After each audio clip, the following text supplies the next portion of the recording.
Amansa qalbiina manasisa ajaa'ibu mana fatikee amansi cinaan ga'u lubbuun kiyya yaaba'u gaafas jabee abbaan situ harka fuune kabajamuuf jalatamuuf uummata keenya BM Ashara Karate International Clubiin gaafa guyyaa 27 ji'a 11 bara 2017 bulchiinsa magaalaa Hamboo galma kollejjii Globaalii keessatti barattoota isaa marsaa 22ffaa eebbaaf qophii hunda xumuree jira maarree koottaa irratti nuuf argamaa isiniin jedha kanatti aansuudhaanis barattoota haaraa galmee gubbaa jira shamarran daa'immanii fi qaama miidhamtootaaf leenjii addaa ni kennina jedha BM Ashara Karate International Club leenjisaan Master Bilal Masarat odeeffannoo dabalataatiif duwwaa 9 12 duwwaa 3 27 99 BM Ashara Karate International Club walabdanno digato walabdanno sina qabna yaadanno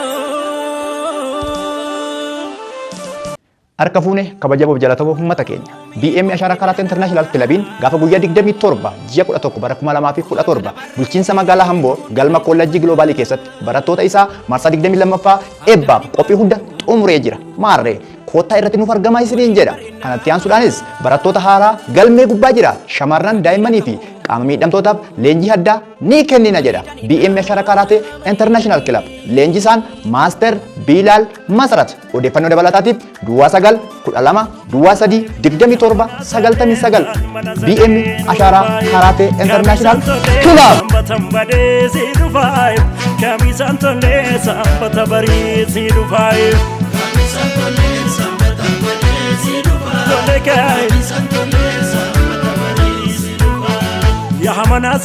Ya mana zaden urufai ya mana zaden dan mana zaden urufai kami santole samba tambade zidufai kami santole samba tabari zidufai harka fuune kabajamuuf jalatamuuf uummata keenya BM Ashara Karate International Clubiin gaafa guyyaa 27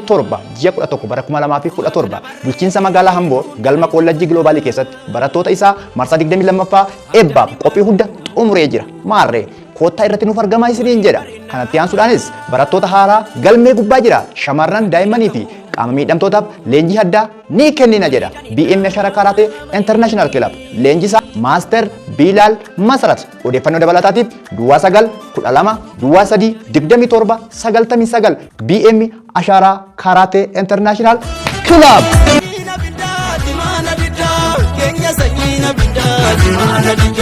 Kenya sanyina bidda atimana bidda Kenya sanyina bidda atimana bidda